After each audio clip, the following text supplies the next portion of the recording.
Talking Memphis Wrestling with Randy Hales is now streaming live on Fun Media at fun927.com and is always on Facebook, YouTube, X, Twitch, and at tv5wrestling.com. Talking Memphis Wrestling with Randy Hales and special guests.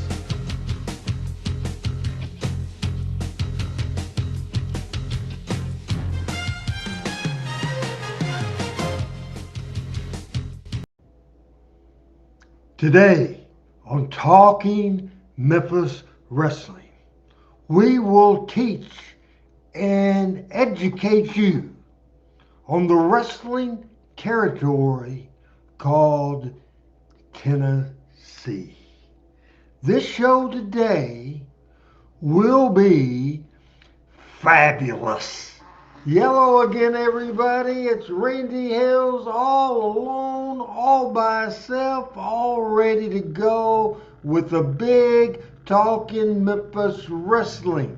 Due to radio business, Michael St. John will not be here today.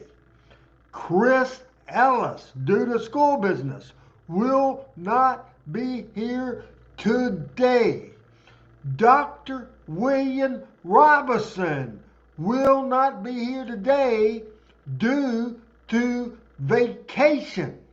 Pat Trammell is having computer issues, and once the countdown started, he called and saying he's having trouble, so be patient with him. He's trying to figure this thing out. So we may have Pat, we may not have Pat. This show is starting chaotic and hectic and nuttier than a fruitcake. Frank Seaton is in the house. Dennis is in the house. All right, he says it's time for some Memphis wrestling. I love it when Randy West, my brother from another mother, the guy would say his address, because I do know his address, but he probably don't want me to tell y'all yahoos exactly where he lives. I will tell you, he lives somewhere in Hendersonville, Tennessee. I know there. I've been there. I've spent the night there. I have been there many, many times. Ha ha ha. I've done stuff you guys haven't done. right close to the marinas, right close to Old Hickory Lake in good old Hendersonville, Tennessee. Let me tell you fishing stories. Let me tell you boat stories. Let me tell you Randy Hales, Randy West, Eddie Marlin, Jerry Jarrett, Jason Jarrett, Charlie Downs story. Because we're going to educate on Memphis wrestling, but the crazy, wacky world that is professional wrestling. And this is called a stretch. Trying to give Frank, trying to give Pat time to get on. So Eddie Marlin had a pontoon boat. So he hooked it on the back of his picking them up truck and took it down, and they put it in the lake. This particular day, probably a Tuesday, Wednesday, or a Thursday. No fishing on Monday because we had to leave early because Randy West had us in Memphis early to do gum interviews. Anyway, we're on the boat and we're having fun. And I was looking around and paying attention going on, and Jerry Jarrett had a big, fat, nasty chew of tobacco, red man in his mouth. Eddie Marlin had a big, fat, stinky chew of tobacco in his mouth. Charlie Downs did, and Randy West, best producer, best cameraman I ever worked with Memphis Wrestling.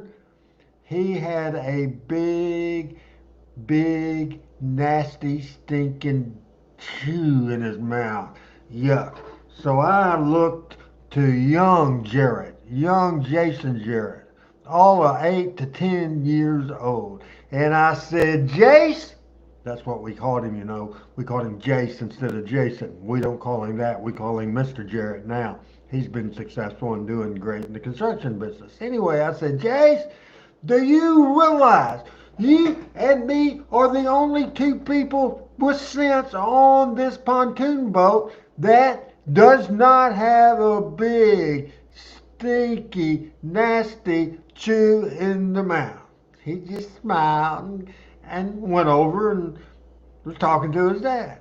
It wasn't 2 minutes later, Jason Jarrett, all of 8, 9, 10 years old. Do you remember this story, Randy Dandy, Randy West? You were out fishing. You were in the same boat that I was in on Old Hickory Lake. A little later on, we did some jug fishing, and that was fun. Yeah, I don't have patience for regular fishing, but I like chasing jugs. Anyway, man, it was a couple of minutes later, and Jason Jarrett, the brother of Jeff Jarrett, comes up to me and says, Randy, and he had a big chew in his mouth at 8, 9, 10 years old. And he said, Randy Dandy, that's what they call me. That's what we call Randy West too. He said, Randy Dandy, with the chew in his mouth. He said, do you know that you are the only person here that don't have a big, nasty, stinking chew in your mouth? And as soon as he said that, I yelled at Eddie Marlin. I said, Eddie Marlin, throw me a chew. So since that time, I graduated from chewing to dipping, and I've done it ever since.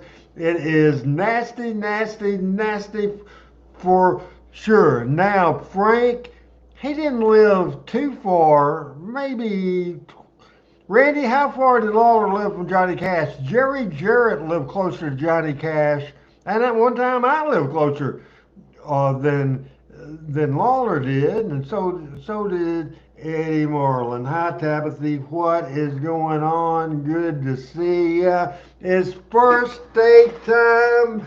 It looked like everybody was going to leave me hanging. That's why you got that nasty chewing tobacco story in there. But boy, howdy, we got 8 minutes out of this sucker.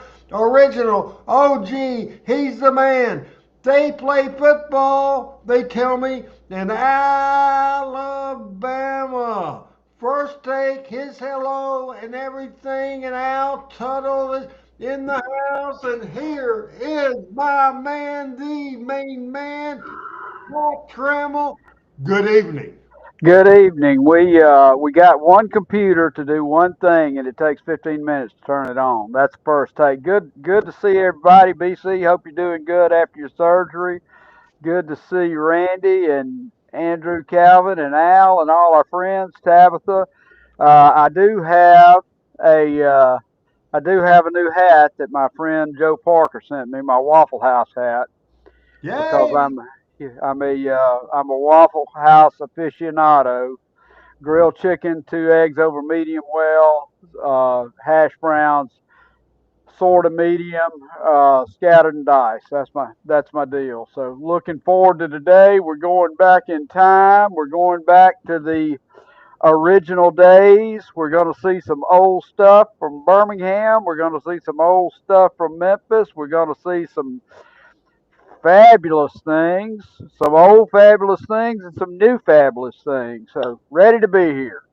Hey, people, Pat Trammell has done his research. Sometime I get aggravated. I spend a few hours a week, maybe more than that, finding the material we are going to post and watch and all that stuff. Also, about an hour and a half watching notes. And some weeks I think nobody reads the notes, but I have to give the devil his dues. Most of the time, Pat, you may not print it out, but you do take a look at them. Am I I do. correct? I do take a look at them. I don't print it out because I got this new computer and I don't know how to hook it up to the printer. I need a hot tag by Adam when he's in the Birmingham, Alabama area. I don't know how often he's going somewhere today. Adam hopefully is going to join us on this show when we do a very interesting deal as we look at the television markets. I think you'll be interested in this, and I think Adam can add some insight to this. PJ, the first lady in the house, and Ben. Maybe in another show. This show is absolutely packed. So, Recollections of Ernest Angel. I did not like him. And the choir boys, I did like them. Pat, is that your notes? That's my notes. I figured out I could open them on my phone and set them right here, so I am prepared. You are I'm prepared. I'm doing so well. I want to raise. I will talk to my finance guy, okay? All right, all right. Does that tell you everything you need to That know? tells me everything I need to know. I shut you up quick, didn't I? Yeah, yeah. I don't have a comeback for that. I didn't think you did for sure, but this is funny. Man, what we're going to talk about is I promised in the voiceover to open, it's going to be a fabulous show. Pat referred to that being a fabulous show, and we will talk about the fabulous Jackie Fargo, who was born on June the 20th, 1930, passed away June 24th, 2013, at 82 years old. He introduced the new Fabs on a date in, let me see here, and it was in October of 1982, where Jackie Fargo and the time Jerry Jarrett, and you mentioned it last week, Mr. Trammell. Remember mentioning last week when Jerry Jarrett was walking to his bedroom, passing his daughter's bedroom, heard some racket going on as far as music, said, "What is this?" And it was MTV, and that turned into the Fabulous Ones video. And now, because of copyright reasons, we can't show Everybody Wants You music video. This is where I thought Randy West was a good old boy, nice guy, friendly guy, my friend. When he started doing these videos, I knew he was a producing genius. This is, again, we're not going to show, because of copyright, the video of the Fabulous Ones, Everybody Wants You, but the interview. Randy, I was going to ask you this earlier on text. When you went and interviewed for this show, the introduction of the Fabulous One on Jackie Fargo's couch, I was wondering who was with you. If Eddie Marlin was there, if Bill Dundee was there, if Jerry Jarrett, I would almost bet my life he was there. So, Randy, if you could write in the comment section, this is one of the greatest interviews of all time, and I was just curious to know how much was laid out by Jerry Jarrett and how much Fargo just went out there and knows the story and winged it. Because I guarantee you, you can't script word for word Jackie Fargo. This video is 8 minutes 19 seconds. This is the birth of the fabulous ones, the intro by Jackie Fargo, and this is a great interview, most famously for saying, Pat, Hart, you stink! You stink! You stink! Roll the video, 8:19.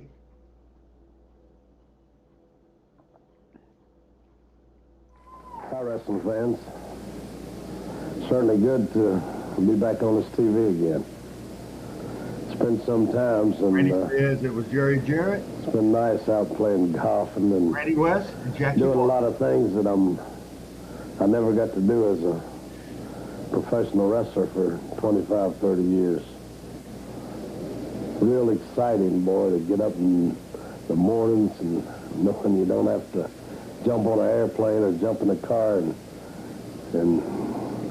go wrestle that night and jump in the car and drive back and drive another 800 miles the next day or get in an airplane with your sore body and your mind really not straightened out yet. It's been real nice, but I talked with my buddy Eddie Marlin. I said, Ed, you know, them days fishing and golfing's about over. I'm watching wrestling on TV and get a little itchy. And that's what I done. I got real itchy. I looked up on my TV and you know what I seen? The worst imitation that I have ever seen in my entire life. Let me tell you something, Hart Pally. You don't know what a fabulous Fargo is. You have no earthly idea. You bring two geeks, two guys that you picked up off the street, and you want to make them fabulous dolls from New York. You can forget that, Hart. Let me tell you something, pal. You're a joke, and they're a joke.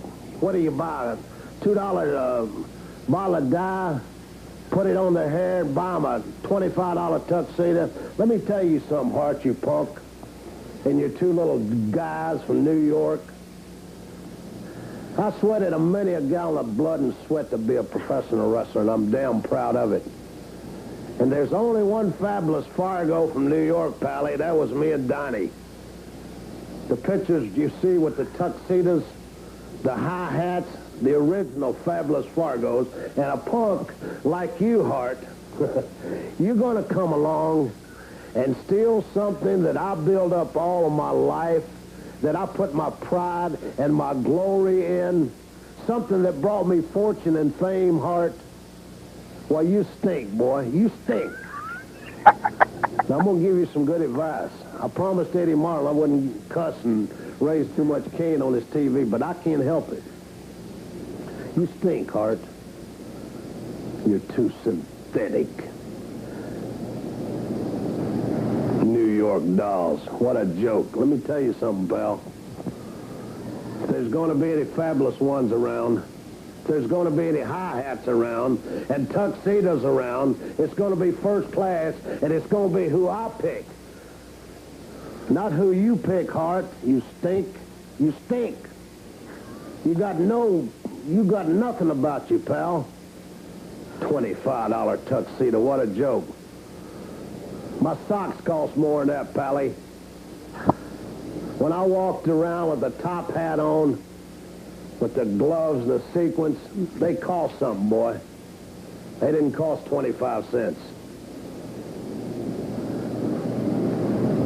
You're disgusting. You're disgusting to me. To think what I've put in the wrestling business and you want to come along with this. Well, let me tell you something, Pally. I went out and got me a couple of guys. Tough. That's what you don't have, Hart. You got to be tough. You got to have a heart. You got to have a heart as big as a watermelon, not big as a peanut, like you and them two geeks you got. Well, Pally, I got me two wrestlers, and I'm going to put the high hats, and I'm going to put the tuxedos on them. But you know what they can do that your boys can't do? They can fight. They're tough. And if you slap them, you know what they'll do to you? They'll slap the hell out of you. They're going to do that. You're not going to smack them upside the head and walk off and prance around. Time you get your fist back from their jaw, by gosh, you're going to have one upside of your head. That's the only way it's going to be with me, pal. I'm back. The fabulous Jackie Fargo's back. Not as a manager, as a consultant. I'm going to advise these two men. And when I say men, I'm talking about men. Tough, rugged, fighters. That'll kick your teeth in, Hart. You better not show up there. You better not show up in the arena with your boys with no tuxedos on and no high hats.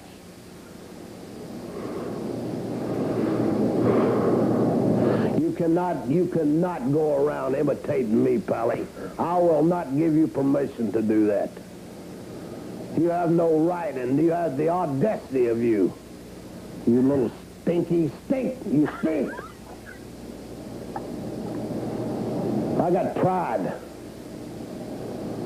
I'm saying this to you right now. I am out of retirement. I want to fight. I want to feel. I want to touch. I want to beat. I want to claw and scratch and dig. That's what I'm known for, and that's what I'll die for. And I'm tough. Don't you forget that, Hart. And don't you boys forget it either. Trying to imitate the fabulous Fargos, you ain't got a chance. I got two of the greatest men that I've ever seen. They're the ones that's going to wear the tuxedos. They're going to wear the top hats. And yeah, they'll be doing the Fargo strut too, pal. And I'll be proud of them. I'll be proud to say, look at that. Look in the wrestling ring. Look. I look back 25 years ago. I see me and Donnie. They're going to get out there and they're going to give some people some hard times, pal. I'm not going to be running around like you, Hart, with a stick and my manager's hat and all that. I don't need it. But I'm going to be the advisor. I'm going to be the consultant. And I tell anybody, Yes, Thomas. I don't care who it is,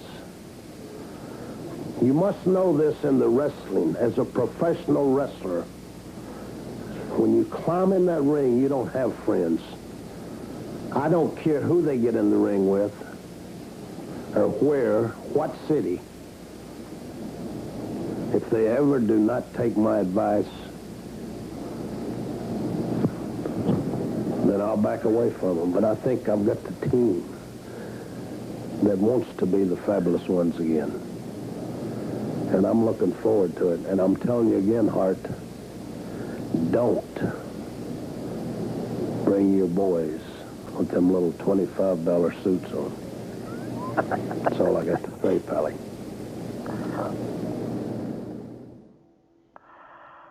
Now, if I describe that last 8 minutes that we watched with one word, I think my word would be believable. Now, before we let Adam break down the video part of that was so important with the pictures in the background, break down that interview, Pat, and tell me if you agree with my thoughts. My description would either be believable or Hart stinks. He stinks. Your thoughts? I mean, and I was sitting here and wanted to ask Randy if they just did that in one take. I mean, obviously there was no West. I mean, obviously there was no cutaway on it or anything. And I just wondered if they did it once. But once he got going, I, you know, look, regardless of if it's a shoot, it's a work, whatever, it meant something to the guys in those days. And Fargo's legacy meant something to him. And yes, it was getting hard over and the New York Dolls over, but he was putting his entire history, everything he had accomplished into that video, and you could hear it. And Al, I agree with you. Fargo doesn't get near enough recognition, but I mean, it's just amazing the guy could sit there and Randy says one take, sat down and goes, talks about he and Don in New York, talks about these guys, make sure everybody knows that Hart stinks. And I tell you, Hart is a perfect foil in this scenario. Perfect. It's just money all the way. And those that didn't, that wasn't even Fargo in his prime. Can you imagine? I mean, you can't get much better than that. That has to be one of the most impactful and best interviews in the history of history.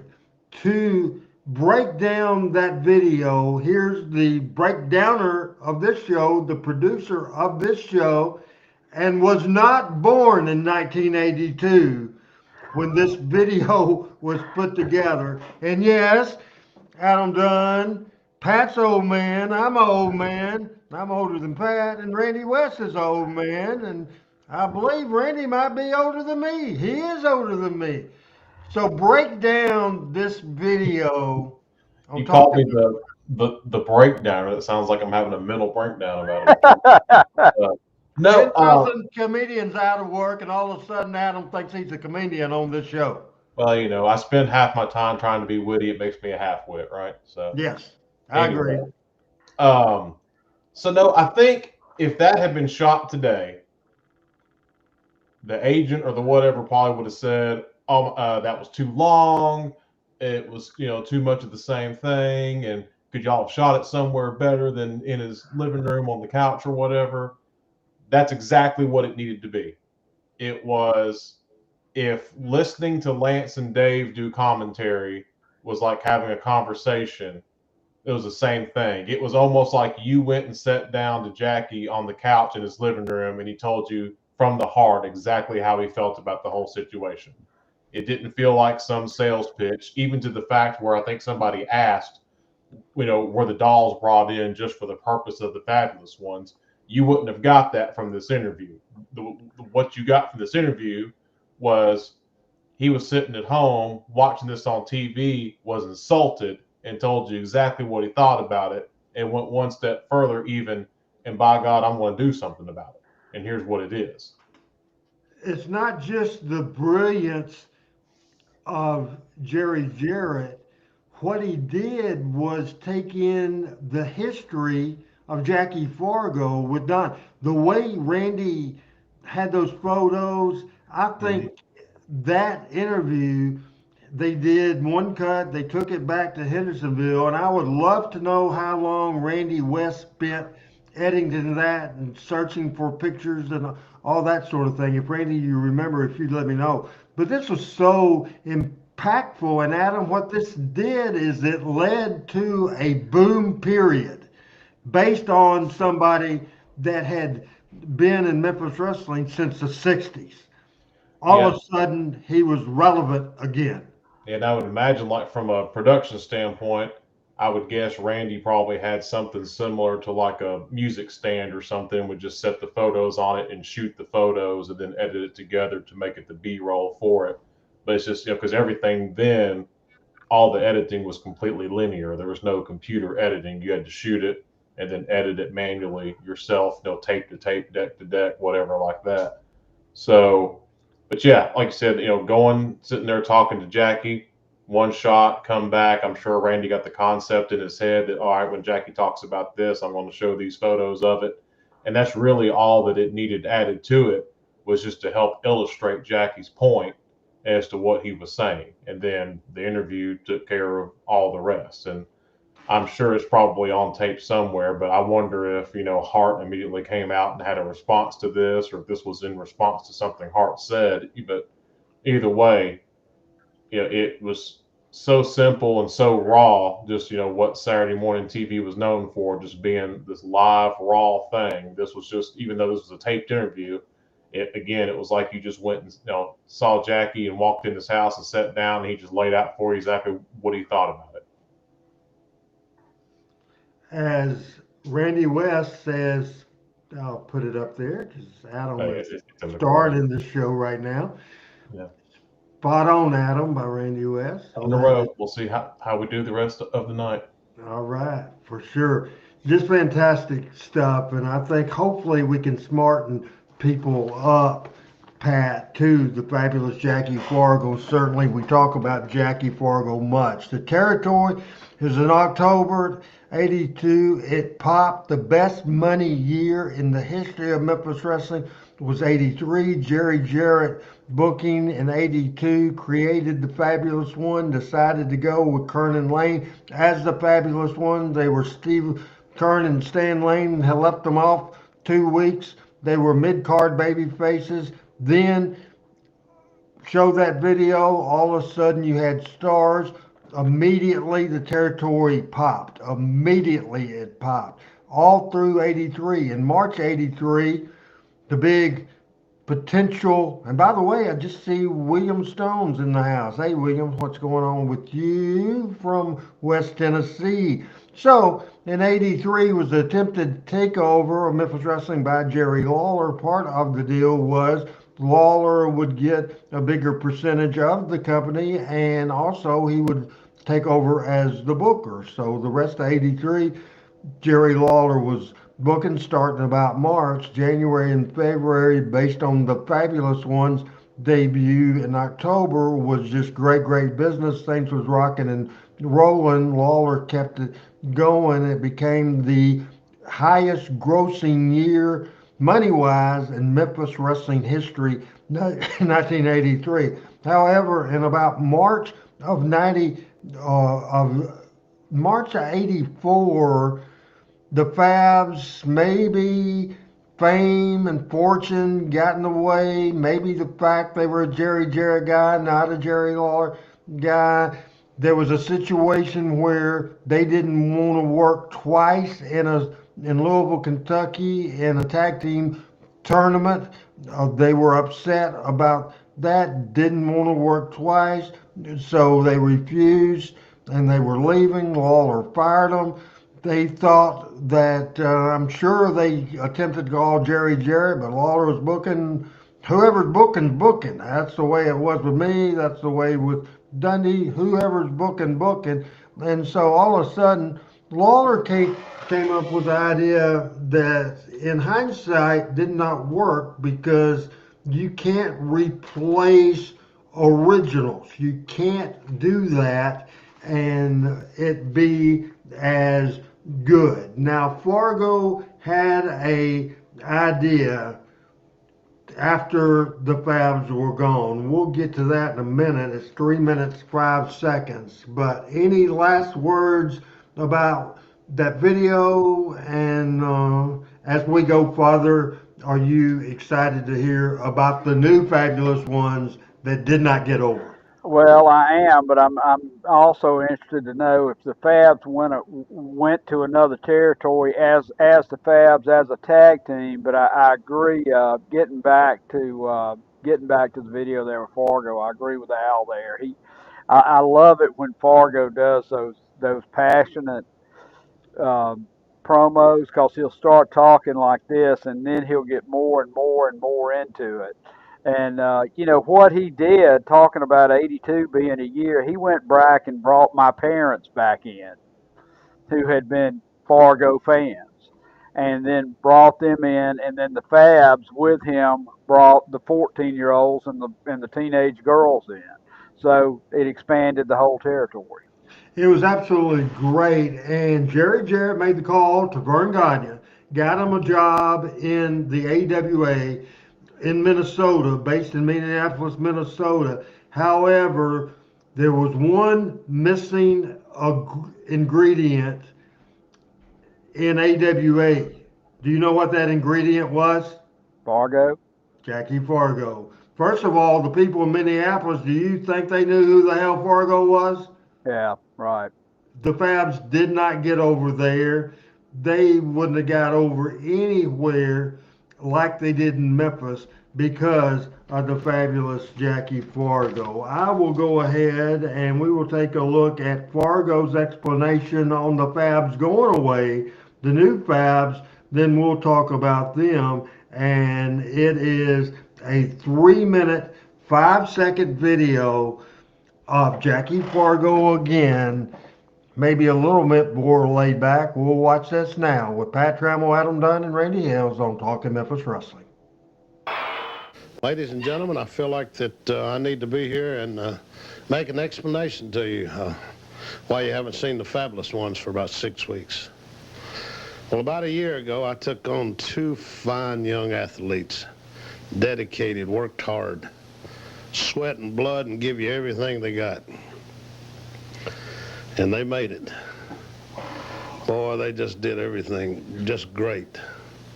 I'll never take that away from them. But now, all of a sudden, they got where they didn't want to do what I told them. They didn't want to wrestle where I told them. They didn't want to wrestle in the South. They wanted to go to Chicago, Los Angeles, California, New York. And I said, pal, if you go, you're going without me. And you can drop the Fab. It'll be Steve and Stan, not the Fabulous Ones anymore. There's one thing I told them when I first took them on. I said, listen, you walk into the arena, don't you ever walk by a little kid or a man or a woman without saying hi. And I want you to look up in that stand every time you go into the arena and say thank you for being here. Without you folks coming to the arena, we wouldn't be the Fabulous Ones. We wouldn't be wrestling here tonight. And don't you ever forget to say thank you. I wrestled around here all my life. I was born and raised in New York, but I wrestled right here in the good old South all my life, and I love it. And if they don't want to stay here to the kind of fans we got in this part of the country, then, ladies and gentlemen, all I can say is they can go on, but they'll be without me. And I promise you this, I'll find some more. And I'll be as proud of them, and I'll make you proud of them. I'll find you 2 fine, great Fabs. And I'm really looking forward to it. I've already got some in mind, but I won't go into the detail. But I felt like I needed to come out here and talk to you. And I hope now that you've understood what I've been trying to understand for the last 6 weeks. But I just told you the whole story, ladies and gentlemen. And remember this, I'll be back with 2 other Fabs that you'll love. Thank you very much for your time, and I'll see you around the towns. Don't worry, I'll still be in the good old South because I love it and I love you. I'll never forget you. And I'll never forget to say thank you. Ladies and gentlemen, after about 23 or 400 wrestlers talking to them and going to different cities and them coming to see me, search is finally over. I've found me 2 Fabulous Ones.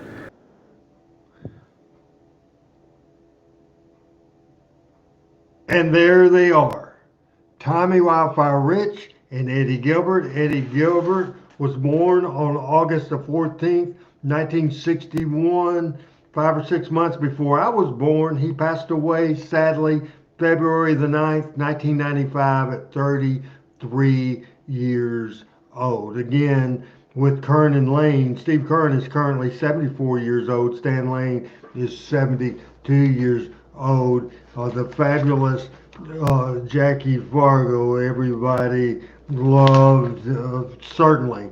He passed away in 2013 on June 24th at 82 years old. The new Fabulous Ones will be Tommy Rich and Eddie Gilbert. Your opinion on that video, Pat Trammell? Well, I mean, it's interesting because we saw Fargo put lightning back out of a bottle with the new Fabs. I mean the new Fabs, but now so we're going to try to do it with the new Fabs. And I'll tell you what, and we've talked about this a little bit offline, and we've talked about it over the years. Uh, you know, two great two great singles wrestlers here, and both over and in Tommy's case, over and heel and babyface, and Eddie heel and babyface over the years. But you know, couldn't think of any two better to take a shot at this. Yeah, that's a good point. Adam, if you could put Al Tuttle's comment on the screen for me, I just see that it's pretty lengthy, and I don't know exactly what he's said. As here we go. RH, would you have Jackie Steele have a tag team totally opposite of the Fabulous Ones? How would you have used Fargo after uh, the Fabs left? First of all, I'm hoping I wouldn't have left. I wouldn't have lost the Fabulous Ones. I would hope that wouldn't have happened. It's hard to second guess Lawler for bringing in Tommy Rich and Eddie Gilbert, two fantastic wrestlers in the ring, better than Stan and Steve, my personal opinion. To say how I would do that, I just don't. I just don't know, because it's when something doesn't work. I think then you say, "Well, that didn't work." But I am sure everybody involved was thinking that would work. But obviously, Fabs were so over, and New Fabulous Ones. It was uh, went from the Tinny Barber type of thing, and Tommy Rich and Eddie Gilbert both a little older and been used in other roles, and the main thing was that people just didn't watch a copy. Hey, we're going to take a little break as we come back to segment 3 on this show with the photos of the week. A special conversation with a special image that I found is coming back after we take a break and reset the show with Pat Trammell, Adam Dunn, Randy West is remote producing. Adam, everybody. Heck, Adam, Pat, Michael's not here, and Chris isn't here, and William's not here, but we're here, and by God, we're going to reset and be back on Talking Memphis Wrestling on a Tuesday. Live from TV5 Wrestling Action, 11 o'clock Saturday.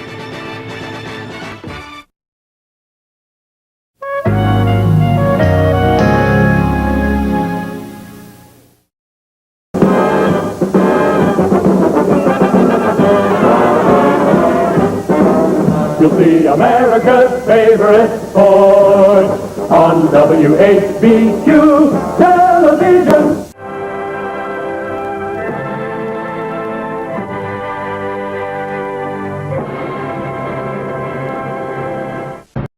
All right, here we are talking Memphis Wrestling. Image number 4831. It's the very last image on there. Pat, take a close look at this because this is interesting.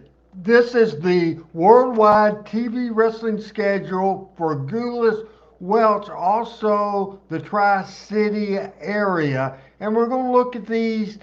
Again, a lot of people now call it Memphis. Back in the day, even though there's Kentucky and Indiana and Mississippi and Tennessee and all kinds of things, it was back in the day called the Tennessee Territory. Now, on Channel 2 in Nashville, Saturdays at 11. Also on Saturdays in Nashville on Channel 17, that was at 6 o'clock at night. Then the show that made me a wrestling fan, WHBQ TV, that's America's favorite sport on WHBQ television, WHBQ on Highland Avenue at 11 o'clock, and that says 11 p.m. That's incorrect. It's 11 a.m. in the morning. Then Channel 12 in Chattanooga, Channel 55 in Crossville, Channel 7 in Jackson, Channel 10 in Johnson City, Channel 19 in Kingsport. Those towns in East Tennessee run by Whitey Caldwell and Ron Wright. Obviously, Kingsport, Bo James will tell you all you need to know and some you don't want to know about everything involved in that area. The Gulas Welch Wrestling Company got a booking fee for sending talent to that. So we're now looking at Channel 42 in Birmingham, Saturday at 5. Channel 31 in Huntsville and Channel 48 in Huntsville, Channel 15 in Florence, Alabama, TV in Montgomery, Alabama, Saturdays at 4. Louisville, Kentucky was on Saturdays at 4:30. Tupelo, by the way, that's on Channel 41. Tupelo, Mississippi, Channel 9, WTVW TV at 1:30 on Saturday. And certainly there is also wrestling in Evansville, Indiana, Sunday at 1 on the longtime home for wrestling in Evansville, Channel 7 in Evansville. So looking at this weekly territory, tell me what channel numbers out of those markets did you watch? Well, I'm curious, what year is this, Randy? This is early 70s. Early 70s.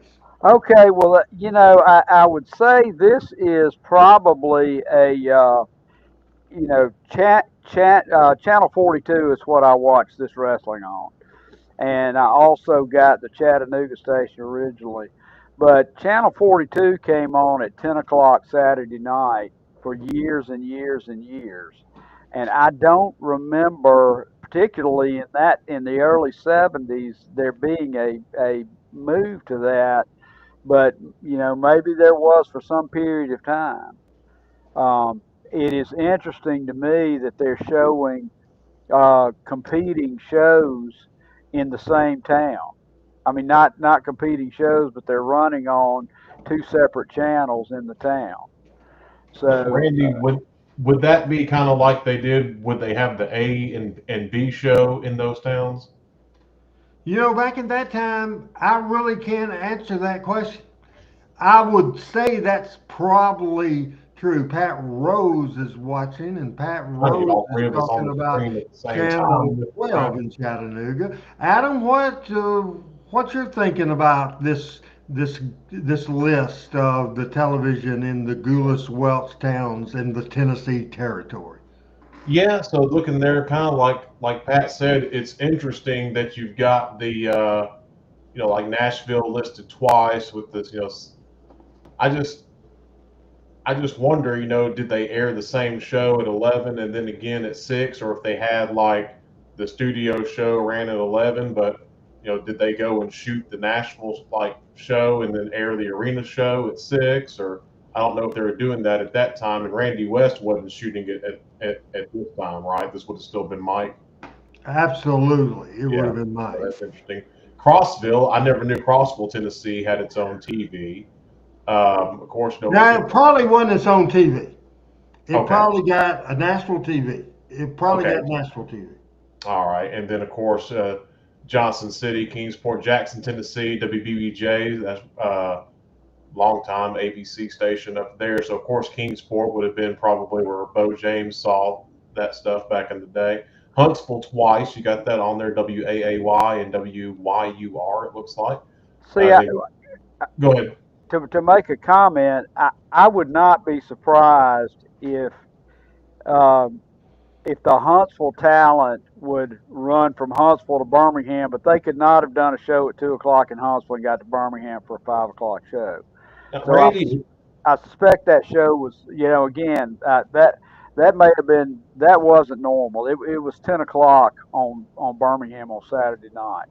now during this time, Randy, too, were you having still the multiple studio wrestlings? Like all of these stations weren't getting WHBQ recorded stuff, right? Like Chattanooga got the Harry Thornton show that was reported in Chattanooga and such, right? Yeah, I got in the Birmingham show and the Huntsville show are all studio shows. Now, Evansville and Louisville used to get a combination of the Nashville studio show and the Memphis Channel 13 studio On show. the same episode? Yeah, they would just piece it together. Okay, interesting. I wonder what. So back then, did Mike have something where he would edit at that? Like, was that his own house or something, or do you know? No, that's way before my time. Okay, so you don't know because obviously the whole time Randy did it, Randy had his own setup and his own office that he would do it, right? Yeah, it was a different thing. Mike normally worked on film where Randy Right. worked on videotape.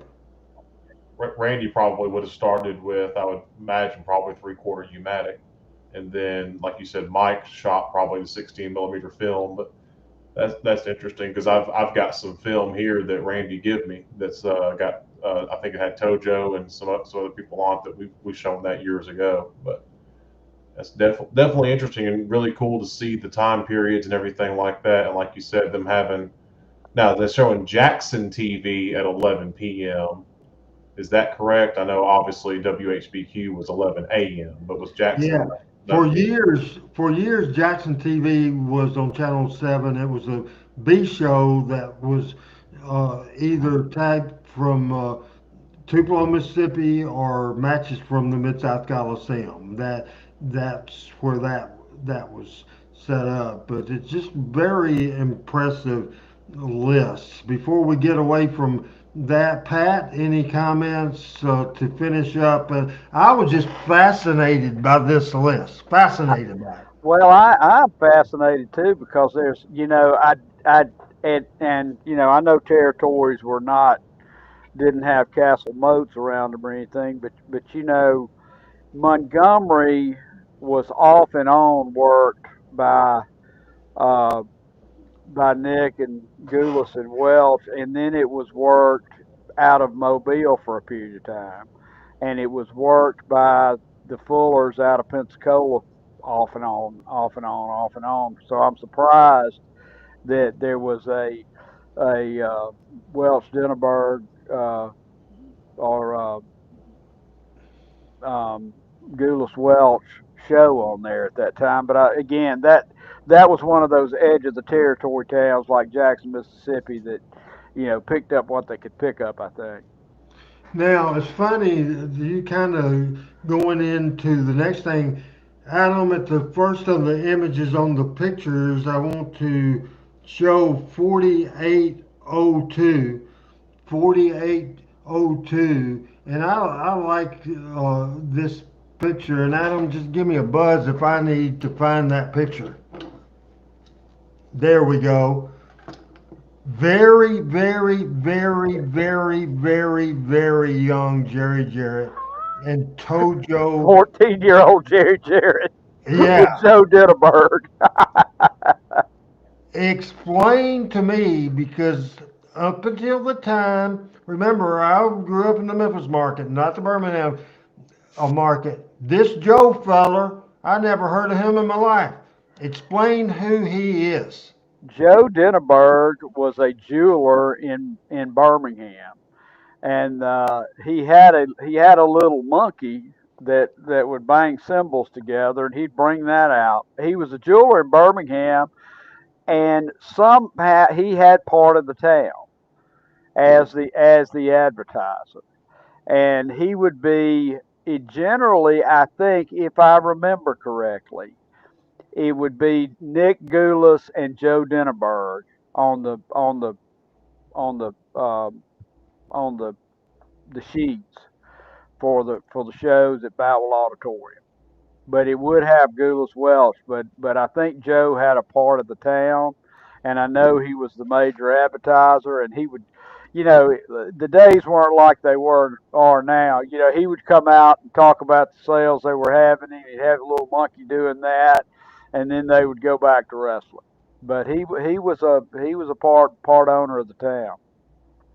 Very interesting, and I did not know that at all. As Alexander says, was it possible to feed the Memphis TV on the satellite in the 80s? I don't think it certainly wasn't done. We would just take that Memphis tape that we did on Saturday morning, edited down. Randy West would do that, and then either Bus or Kerry or somehow or another give the thing. Adam, any words with this subject?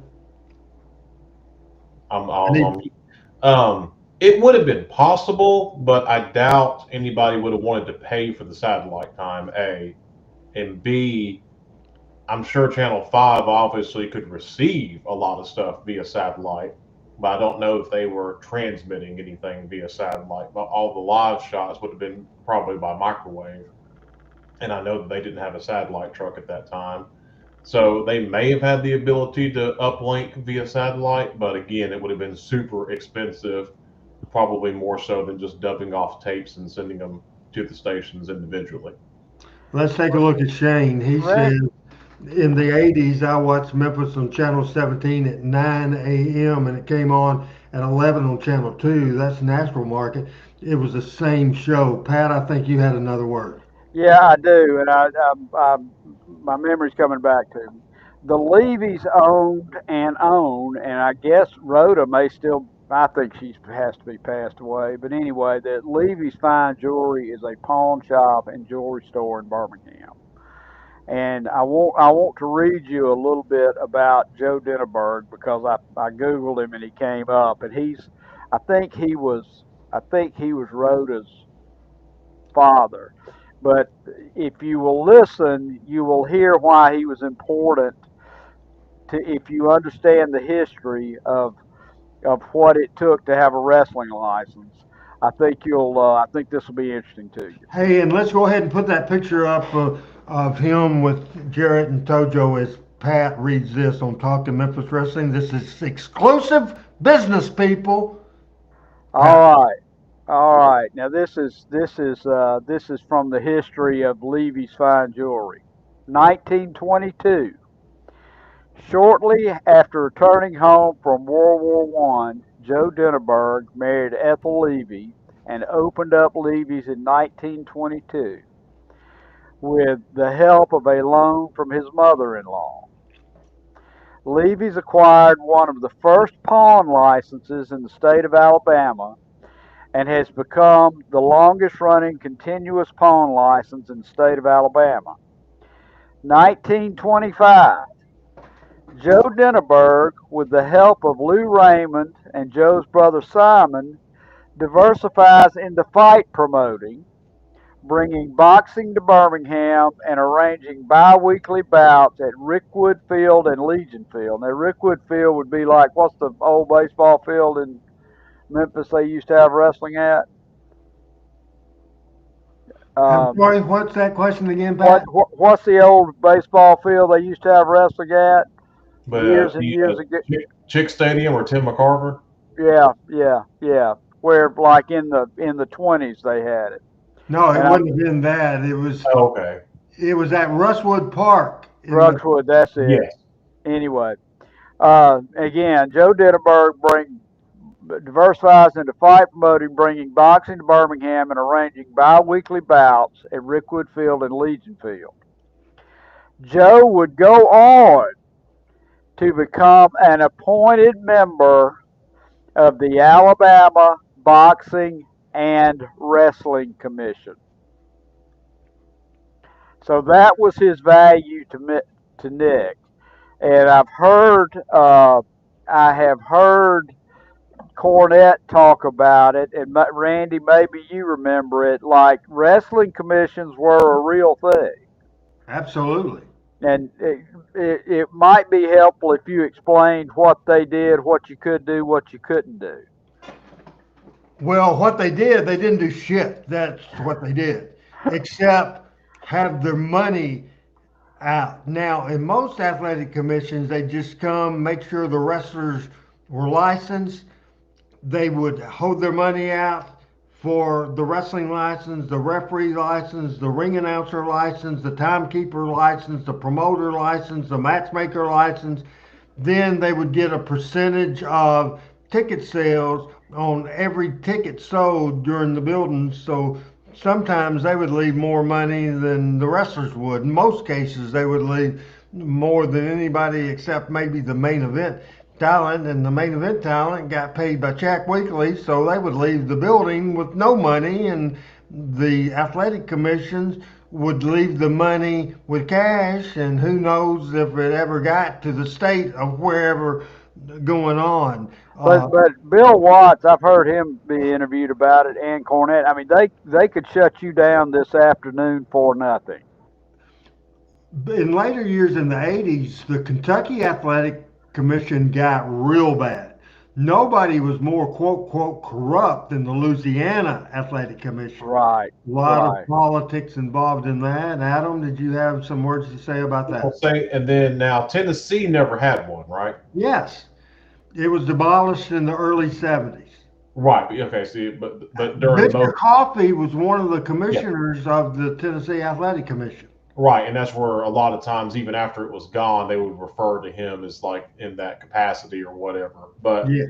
during most of the Jarrett run on, there wasn't really a commission in Tennessee, right? Certainly, the first part of Jarrett's run as a booker that started in 68 Yes. through probably in the 70s. By the time Jarrett Promotions started after the split, there was no athletic commission. Somebody might look Well, up. Yeah, I'll put it. I was going to mention too. I think I lived in Kentucky. This was probably back in 2015, 16, 17. They had not had wrestling there for a very, very long time. You mentioned about the athletic commission there, and I think WWE ran there for the first time in many, many years. They didn't even fool with going to Kentucky because of it. I mean, I forgot what the wrestlers had to do, take drug tests maybe or something. I mean, Cornette talks about it, and I mean, it was a real deal. I mean, Yeah. it was, they could shut you down in a minute, and maybe there was something that you could only wrestle once or twice a night, so guys would wrestle once under a mask and one not under a mask or something like that. But it was interesting stuff. But my point of that is that's a good reason to have Joe Denneberg if he was on the boxing and wrestling commission. It was good to have him as part of the promotion. And Absolutely. that's a Nick Goulas deal there. Yeah, somebody asked me to videotape a show when I lived in Kentucky, and even as me just being the videographer, I had to go through the athletic commission to even be in the area where the wrestlers were to even shoot it. Okay. Yeah, it's just an unusual thing. So that certainly two great pictures to start off the picture segment. Al, always enjoy the history lessons I get from the show. As I started today, it's our goal every week here to educate you, to entertain you. And we've had two great pictures and three great pictures actually. And now we'll go to 4803 and we saw video earlier. This is the great Tommy Wildfire Rich. We'll go down to 4808. And I like this picture. This is beautiful Bobby Eaton, Tommy Wildfire Rich, and certainly the mouth of the South, Jimmy Hart. Next Now, picture. Go ahead, Pat. now what was this tag team? Was this part of Hart's First family. first family? Okay. Yeah. Okay. Just not necessarily a regular tag team, but was a part of that group. Tommy, of course, mainly at that time was single wrestler. Bobby teamed a lot with Coco Ware. Next picture, like this one, is 4812. 4812, as we remember Lance Russell. Great picture. Younger Lance and older Lance. It's always classic to see Lance Russell, Pat. Absolutely. Absolutely. Now I'll let you describe this next picture going away from the Memphis territory. It's 4813. 4813. Here's Pat Trammell. I'll tell you that's Bobby Heenan, who people don't know enough about his wrestling career in the Northwest, but Jim Cornette calls him his uh, the consummate manager, and Cornette learned a lot from him. Bobby stayed close to wrestling as long as he could. He fought cancer tooth and nail, lost his ability to speak, but still was showing up and signing autographs, and that's probably in the certainly the last year and maybe the last several months of his life. But a Hall of Famer all the way. Absolutely Hall of Famer, member of the WWE Hall of Fame, most wrestling's managers' favorite manager of all time. Next picture, as we go with 4840, this is older Fabulous Jackie Fargo with the beautiful one himself, the pride of Huntsville, Alabama. Bobby, pretty cool picture, Pat. That really is. I'll tell you what. That's two generations right there. Next picture, maybe you saw more than I saw, Pat. I saw he was that's Pez Watley. Pez came to Atlanta a good bit in the late '70s, early '80s, and had some pretty good runs. I think he was a better athlete than he was ever sold as. He was kind of sold as a, I don't know, but I think they had a lot of hype around him, and I think he was a better worker than he ever got credit for. Pistol Pez Watley. Next picture as we take a look at this one. And Pat, I'll let you do this picture. See how much of a luck you have with this picture. Well, I tell you, that's Archie Goldie, Mongolian Stomper, and Bearcat Wright. And one when Stomper wrestled in Atlanta, he was that the face you see there is what he was: big, tall, banging, talking in some pseudo foreign language, real stiff, not tremendously athletic. They didn't have him being athletic, but when I've seen his Memphis days, he was such a great worker, and I wish I could have seen more of that. Very good picture there. And this next one is 4821. And no, it's not 4821. I guess, I don't know if I just didn't put the picture on there. What was this tag team called, Pat? Who are they? That's Al Green and Phil with Sam Bass. The Sherman Tanks. The Sherman Tanks. Or as Tojo Yamamoto would call them, the septic tanks. Well, you didn't get a lot of being a Sherman anything in the Deep South. You didn't get a lot of stuff, but Don is our Al is he's probably in his mid-50s there. Probably mid-50s, absolutely. And Phil Hickerson always looked to be in his mid-50s since when he was 20. So. Let's go ahead and put Al Tuttle's latest comment. Adam and I was talking a few weeks ago or maybe just a few days ago, that the people that used to watch the show all the time that wasn't on here as much, good to have Al Tuttle, who's working at night now. My favorite manager of all time, Al Tuttle says, is Bobby Heenan. If there was a Mr. Mount Rushmore of all around talents in wrestling, I would have Heenan, Lawler, and Sensational Cherry on my mountain. Don't know who my fourth choice would be, but they would be top three. Interesting for sure. Take a look at that. And that picture was interesting as well. The next picture, and I won't say who it is because I must have mislabeled these. No, that's the one certainly that I was going to talk about. This is, I think, Ron Wright wrestling as the Mummy against the fabulous Jackie Fargo.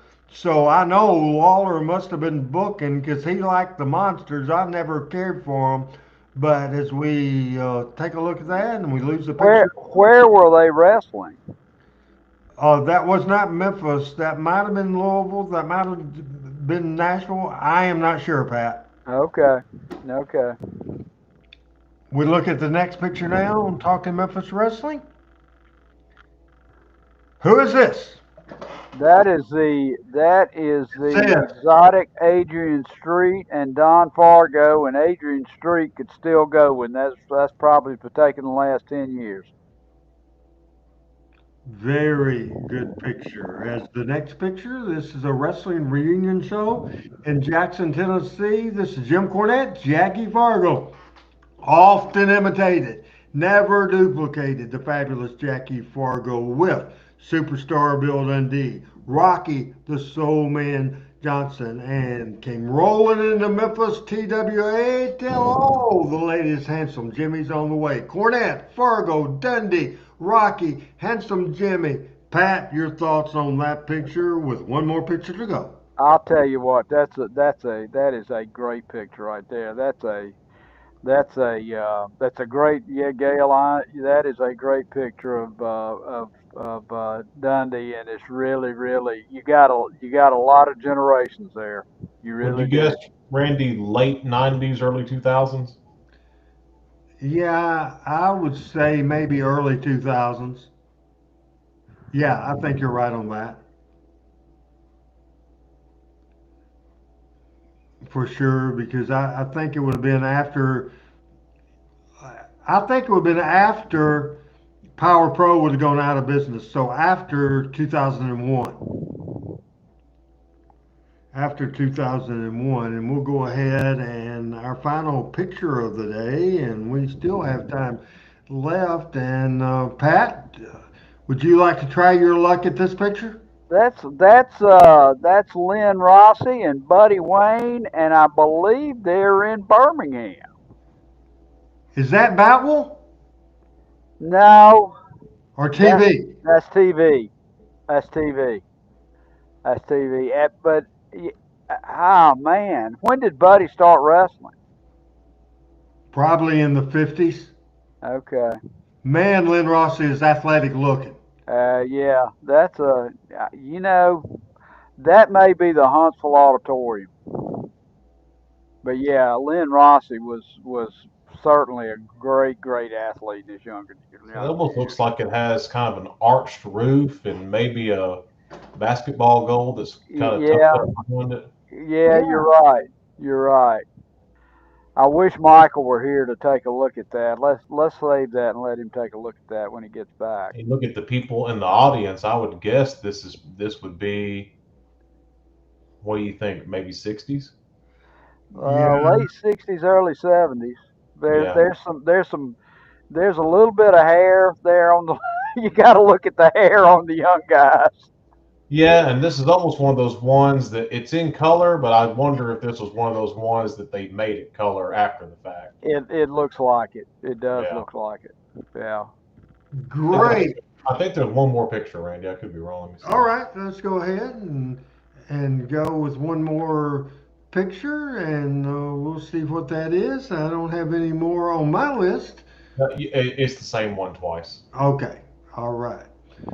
Great start of talking Memphis wrestling as we started with the history of the fabulous ones. We saw a great video. Then we saw a video where Jackie Fargo said he was bringing the new fabulous ones in. That was in March of 1984. Then about August, things started going bad. Well, for one thing, this was not bad. Jerry Jarrett started booking, and he first thing he did was brought the fabulous ones back to Memphis. And the reason he did that was his team that drew a lot of money. Also, the Fabs did not like it up north. They were Southern guys, and they wanted to get home. And with Jarrett booking, they were going to do that. And so, what would you do with the old Fabs at first? They just called them Tommy Rich and Eddie Gilbert. And then we have a couple of videos of the breakup of the new fabulous ones. This video we're going to show right now is 6 minutes, 6 seconds long, 6:06,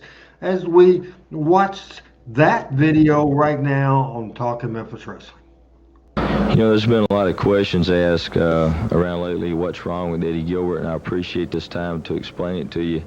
You know, Tommy Rich and myself were a top-notch tag team, and here lately I've been kind of hurt, but now I really got to say that I'm really, there's anger, and I'm very mad for a simple reason. I'd like to explain it to you, and that reason being is that, you know, a lot of times when you're a tag team, you discuss your strategy, you sit back in the dressing room, and you get ready to go out there in the ring and do your best.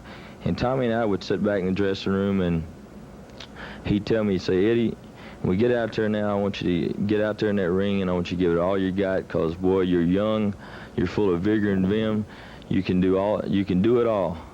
And I want you to get out there, wear the guys down, soften them up, give me that tag, and I'll come in and I'll win that match. Well, that seemed pretty good, but, all the time, finally, I guess I kind of got smartened up and realized that he was actually using me, and then going around telling everybody that, oh, I did it again, I won the match, and calling the wrestling magazines and the newspapers and everybody, and I think I have a little proof of that, if I could show that. This is 1984, around August. Flying press. One. Whoa. Well, his strategy worked. He went on, he got the international title match. But then he even turned his back on me. And that was something I never expected Tommy to do. But the thing that really got down deep in my heart was that instead of asking me, his partner, the guy that really went in the ring and worked my rear end off for him and really helped him as much as I could and thought I was his close friend and best friend, he asked Tojo Yamamoto to go out to the ring to be his manager and wound up winning the international heavyweight title. Oh, Yamamoto putting his nickels worth in. Here comes Ito. Rich back to his feet. Fires salt right in the eyes of Ito. Covers him with a flying press. 1, 2, 3, and we have a new champion. Now the greed begins to show in Tommy Rich, as you can already tell. Instead, like, for instance, let me give you a real good for instance. We used to ride up and down the roads together, and instead of talking about maybe going back after the tag team titles after he done won the international title, all I kept hearing was, oh man, if I could get a shot at the Southern Heavyweight title, the Southern Heavyweight title.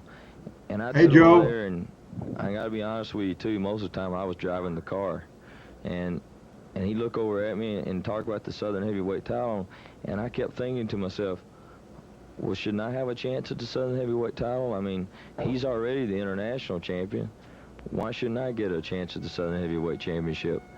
Well, it never came about. He was the international heavyweight champion. He got his shot at the Southern Heavyweight Championship, and the greed really started showing because he won it. And then, boy, he was Mr. Big Shot. We may have a new double champ. That's it. 11:46. Tommy Rich wins the Southern Heavyweight title. Well, now Mr. Big Shot has both titles, the Southern Heavyweight Championship and the International Heavyweight Championship. Well, as everybody knows, when you're a champion, you got to face all the top contenders. And at this point, it was King Kong Bundy. And Tommy didn't need me anymore as his tag team partner. He didn't need me as his manager like he did Tojo Yamamoto. But he did find a very, very special position for me as special referee because he knew that he would have his hands full with King Kong Bundy. Covers him up. This could be it. That's it. 10 minutes, 21 seconds.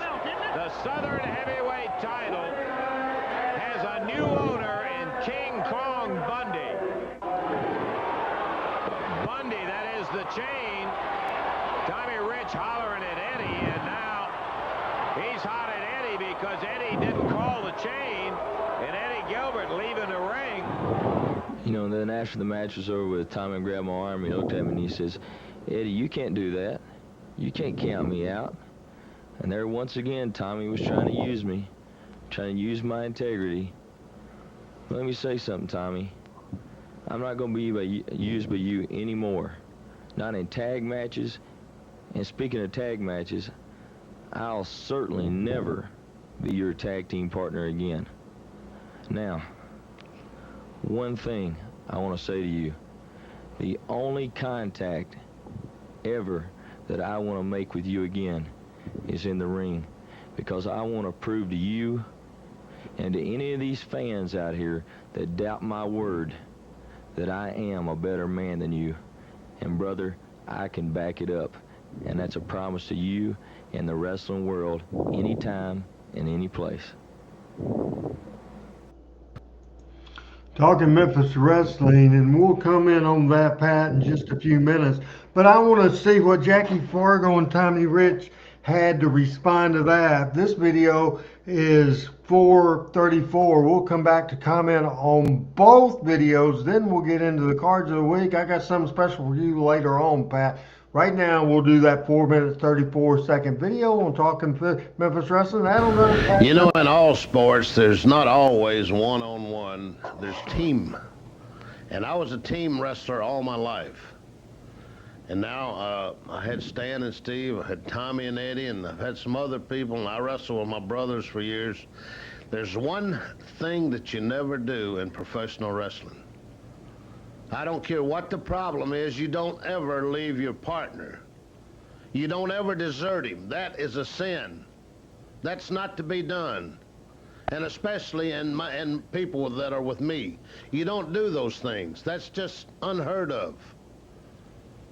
And I'm highly ticked off about it. Tommy called me and told me that Eddie's hot about this. And we don't get hot. We don't get mad or jealous in the wrestling business. That's not to be done. We don't do those things. You don't leave your partner. You don't let him down. That's, my gosh, man, you're out there to be his partner, to help him, and you got two big brutes on the other side staring you in the face. That's scary enough with a partner. And without one, it's something we don't do. It's just not done. You just don't do those things. And I want to apologize to Tommy here. And Eddie called me, and I talked to you about it. And I'm very disturbed over it, and I know you are. Well, you know, Jackie, I ain't figured it out. I don't know if Eddie's jealous or what the deal was. You know, we've sat down, we've talked about the whole situation, and you know, it was a sad day in my life. You know, I mean, when Eddie told me, he come right out and said he didn't want to team with me no more. And you know, you got the Olympics going on, and right now it's the USA, and this was a big chance, you know, to represent the USA right there in Memphis, Tennessee. I mean, it ain't the Olympics, it's professional wrestling, but you're going for $100,000 and a chance to go to Japan and represent the South in Memphis, Tennessee, right there. And I just can't believe that Eddie, you know, just packed up and left. Like I said, but let me tell you something. I'm coming to Memphis. The day's Friday. I'll be there Monday as Tommy's partner. I won't leave you. I won't desert you. I never have, and I never will. I'm a hanger in there, Pally. Let me tell you something. In case you people, you teams, the other teams that are in this thing, sitting around licking your chops, let me tell you something, Pally. Training and conditioning is a way of life with me. It was just like going to school or eating breakfast. I did it all my life since I was a little boy, and I still do it. And I'm still rough, and I'm still tough. And let me tell you something, and you listen real good, pal. Tommy Rich is a man, and boy, has he got a lot to shell out, pal. And I'm gonna be there with you, Tommy, baby. Big Daddy's coming to Memphis. Yes, sir. You know, Jackie, it's kind of like a saddest day of my life, but I think you just made it the biggest day of my life. Right there in Memphis, Tennessee, the fabulous one, Jackie Fargo and Tommy Wildfire Rich. We're gonna be there, and we're gonna set it on fire in Memphis Monday night. Put a little reinforcement on that roof at the Coliseum, Pally, because we're coming your way. Dang, all right, man. You made my day, Jackie. I can't wait to get there Monday night. See you Monday night. Thoughts on both of those interviews? Quick thoughts on both those interviews. Good stuff on Talking Memphis Wrestling. Really good stuff, and having Fargo as moderator and mediator is just great stuff.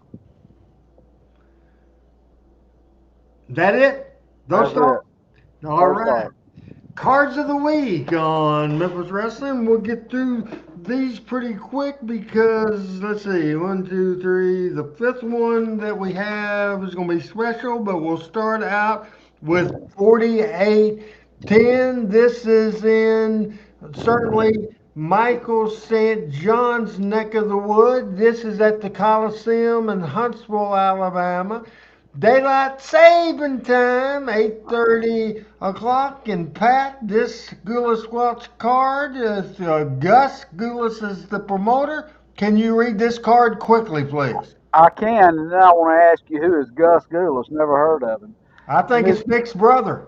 Okay. Miss Vicky Williams versus Miss Donna Cristianello. Grudge tag match demanded by the Hillbillies.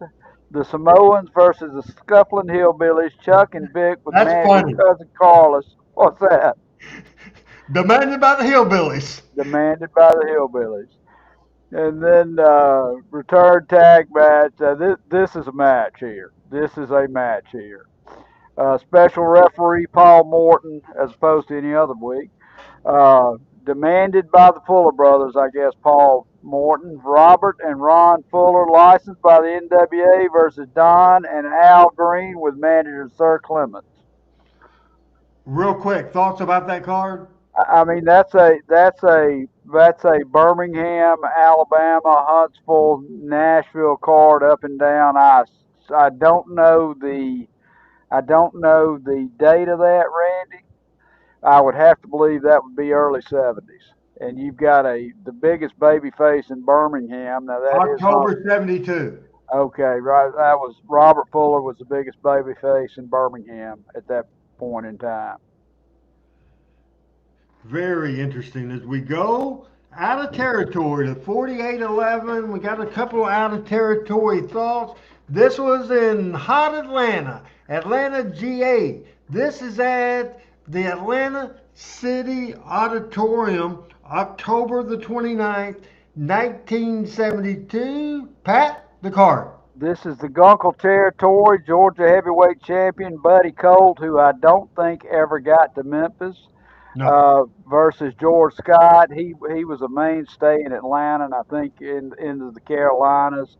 And then the Georgia Tag Team Champion Flash and Rocket Monroe versus the Assassins. Rocket in Alabama and Georgia and Chattanooga had a lot of brothers when he needed a tag team partner. And then Bob Armstrong and Big John, big babyface. The City Auditorium downtown was a great wrestling building. Next card we'll take a look at. We'll go back to Huntsville, Alabama, 4818. 4818, Huntsville, Alabama, on October 29. Again, this is in 1975. Pat? Okay, this is Dennis Hall, who was, you know, a lower mid card worker over the years versus Mike Hammer. I never heard of Mike Hammer before or since. Then George Goulas versus Buster Bronson. Did not know Buster. Thunderbolt tag match, Thunderbolt Patterson and Randy Fargo versus Tommy Gilbert and Butch Malone with Al Green.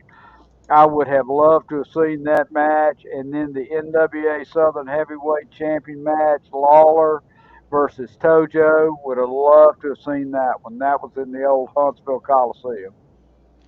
Great card in Huntsville at the Coliseum.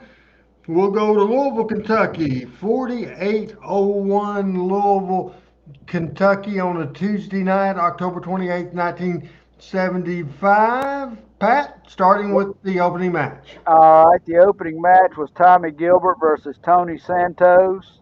Bob Armstrong versus Mike Loren, who had a cup of coffee or two in Birmingham. Hickerson and Condrey, one of the most underrated tag teams in the history of wrestling, versus Jackie Fargo and Don Carson. And then the main event, the heel tag team, terrifying tag team of my youth, interns, with diabolical manager Ken Ramey versus Eddie Marlin and Bill Dundee with Bob Armstrong. And I tell you, I bet that was a very strong match. Absolutely, no doubt about it. Now, Randy, let me ask you something. Okay. All right. I understood that Jarrett started working they had shut Louisville down and Jerry started promoting it. Is that right? Or were they always 1970. okay, okay, okay, okay. All right. We are now going to another territory. 4800 Mobile, Alabama. One of the most famous nights in Southeastern wrestling history. August the 26th, 1982. Pat, quickly read this card. Oktoberfest in Mobile, Alabama. Mobile, Alabama, the Expo Hall on Water Street. You got October the 26th, loser leave town, Scott McGee versus Bill Ash, the Alabama title. Austin Idol versus Wayne Ferris. I bet that was a good match. Southeastern Championship, Bob Armstrong versus David Schultz. Southeastern Tag Title, Jimmy Golden and Tom Jones versus the Midnight Express Inc. Is that the Midnight Express that we know and love? No, it's Randy Okay. Rhodes and Dennis Condrey. Okay, okay. So And part then, of one half of the one we know and love. that's right, that's right. And then with special referee Ron Fuller versus Ric Flair. Uh, I guess this is a Goulas. Well, this would be a Ron Fuller show. this a Ron Fuller thing, although they misspelled Rick. So, Special referee Bob Armstrong, Ron Fuller, and Ric Flair in Oktoberfest in 1982. One of the most famous ones ever. that Mobile Expo Hall had a low ceiling in it, which is unusual that far south. Because the further south you get, they raise the roof because it's so humid. But that was a smoky wrestling mecca right there.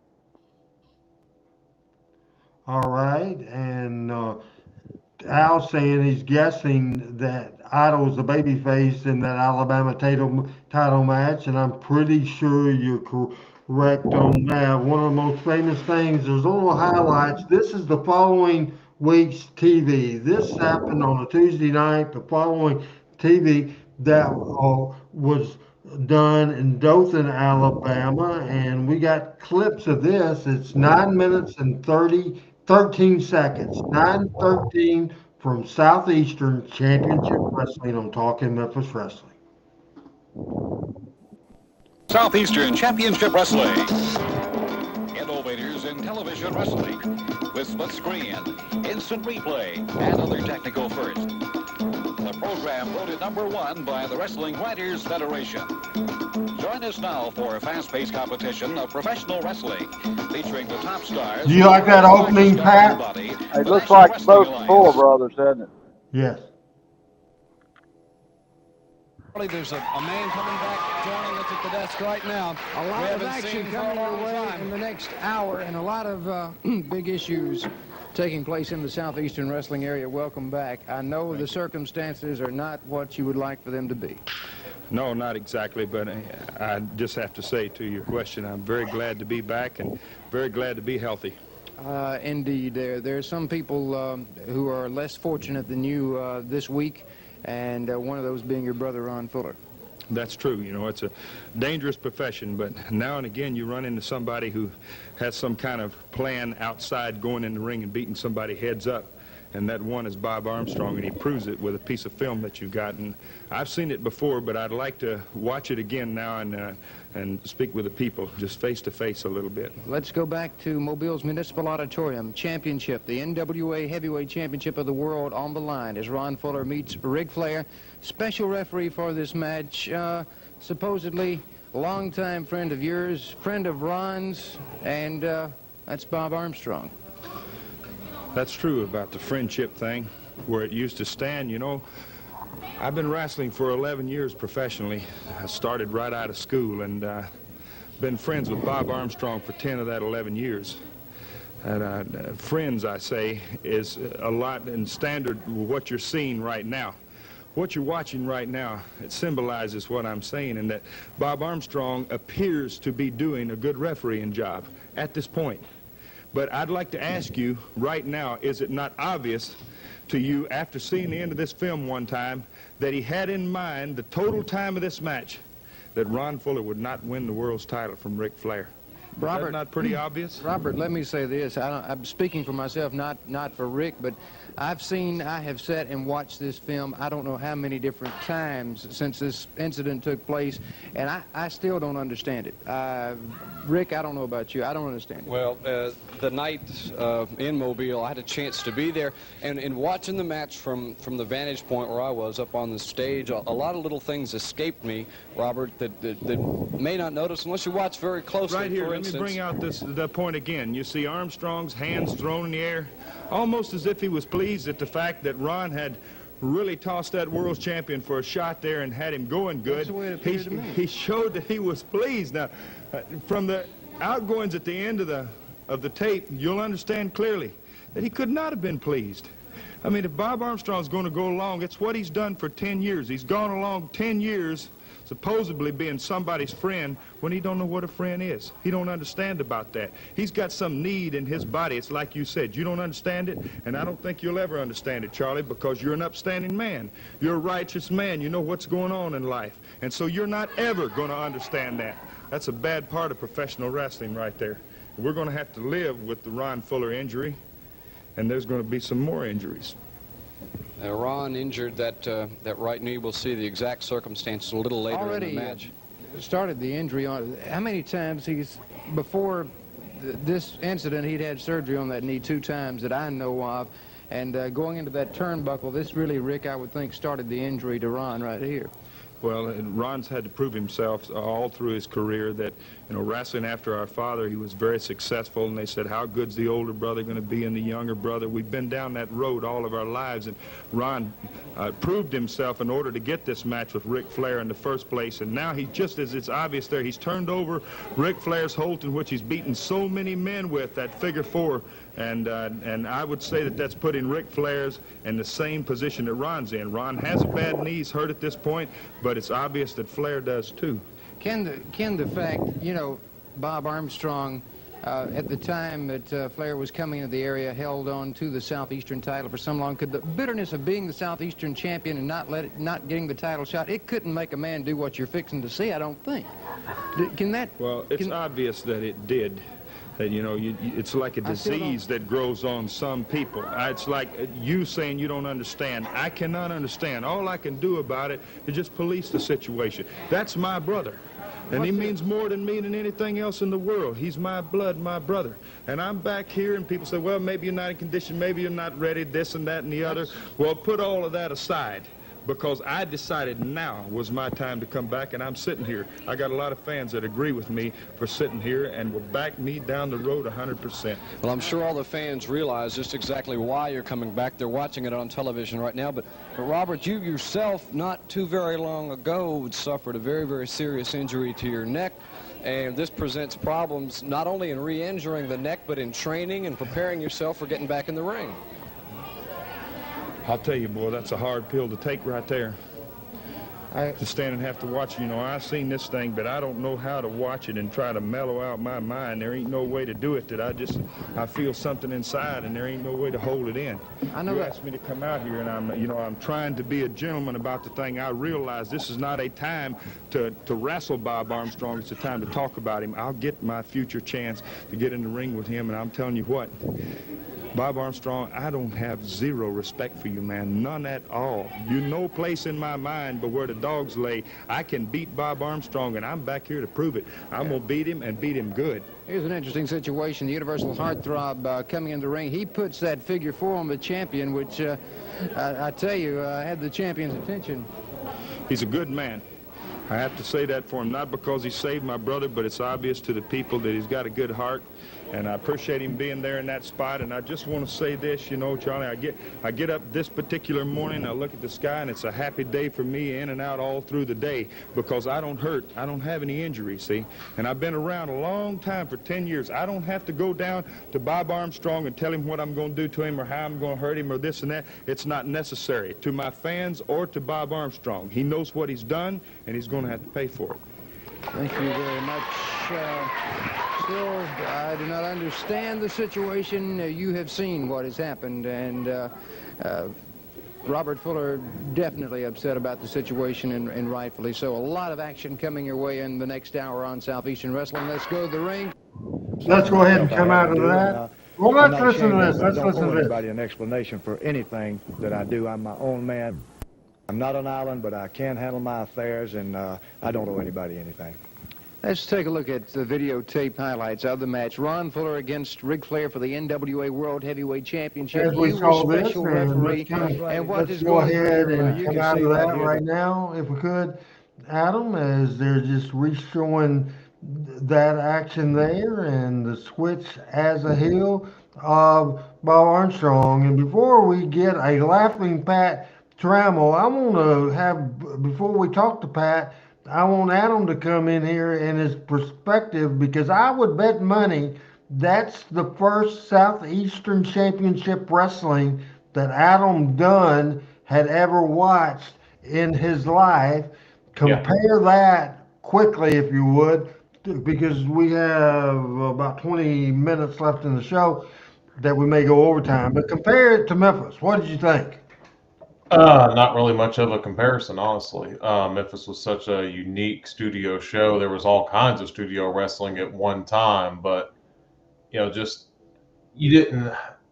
I liked more of when the guys came and stood at the desk or had like there's a while they had like the little separate area for them to stand and talk. But the sitting at the desk thing is always just, I don't know. I just liked how Memphis did it better. But studio wrestling, it's better than about anything else going on. But just compared to our Memphis studio wrestling, I just always liked the way ours was better. Somebody that probably watched more Southeastern wrestling than me and you put together is Pat Trammell. Pat, this drew money. It did draw money, and I'll tell you, it's interesting. Ron, he sold Southeastern once, and then he came back down there and restarted it and had a really good run at it. And it's interesting. I never thought I'd see Bob Armstrong as a heel and Austin Idol as a babyface on the same show, but here we are. But Armstrong is, and I know Bob Armstrong had cups of coffee maybe in Memphis, but he was, when I first started wrestling in Atlanta, before the Crockett's got involved.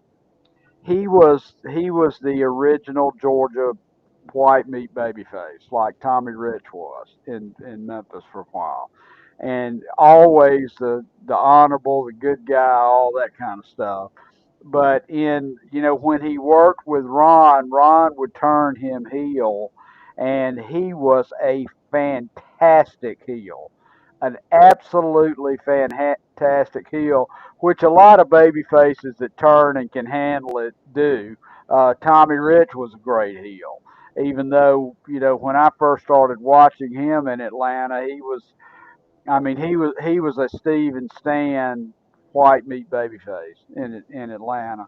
So the production quality of this could be better when they restarted Southeastern down there, and Platt was doing the announcing. The production quality was a lot better. I guess that was what, in the early 70s. No, that was in 1982. Yeah, see, it got better later, but the film in the that Mobile auditorium wasn't that great. Al Tuttle was saying, I noticed that Ron Fuller hasn't been doing his podcast in a while. RH, do you know if he's doing well health-wise? I have no idea health-wise. I think he's continued to do his podcast. However, he changed it to a paid streaming service. So I think that's the situation there. Certainly, that angle that we just saw, and I agree with Pat that Bob Armstrong, who was a part of the part of the Smoky Mountain USWA feud, and as a heel here, Adam can speak up as well.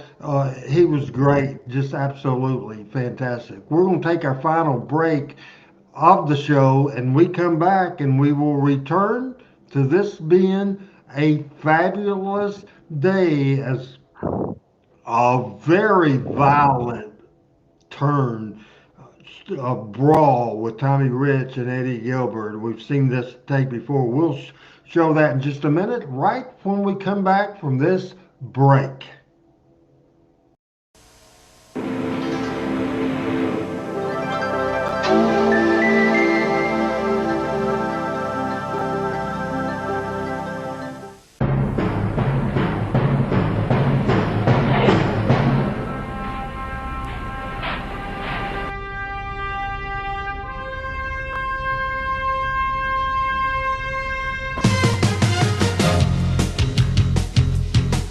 Talking Memphis Wrestling with Randy Hill and special guests.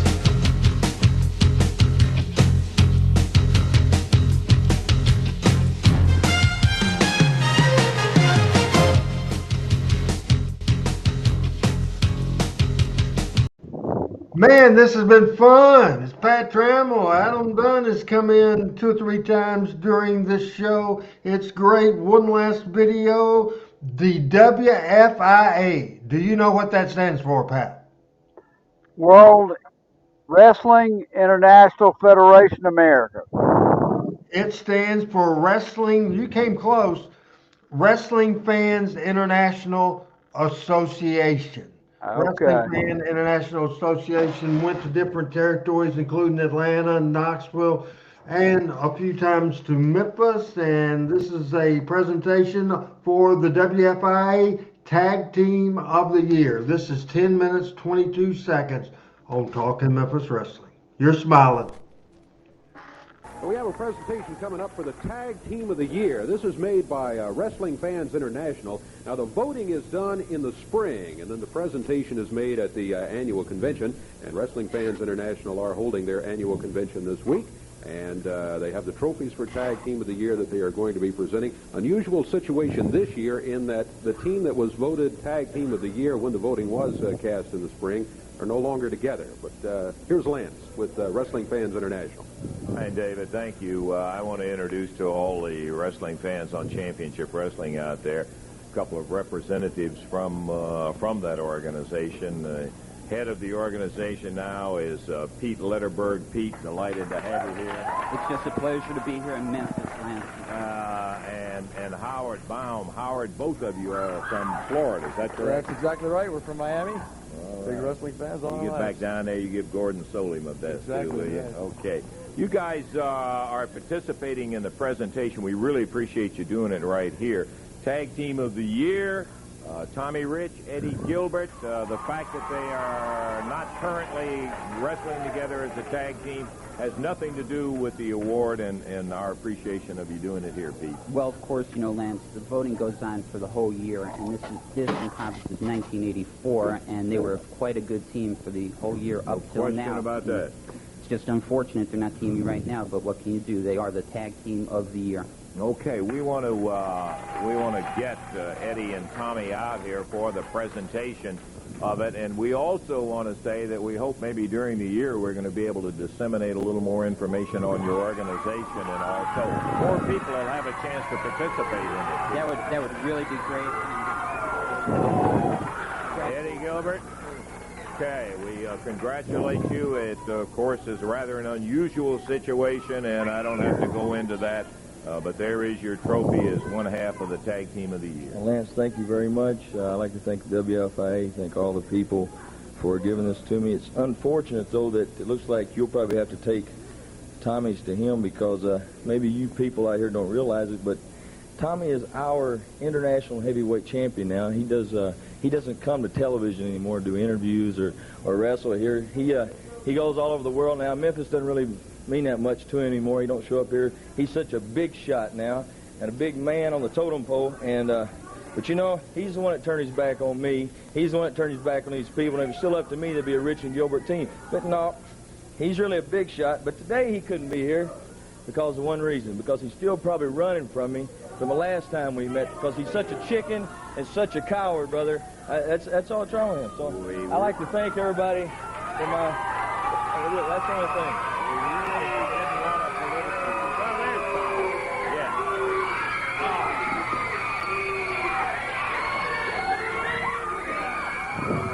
Tommy.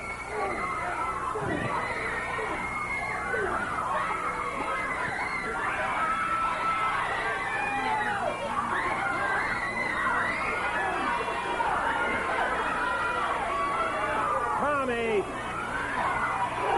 Now there's a place for that, and it's in the ring. It's not here.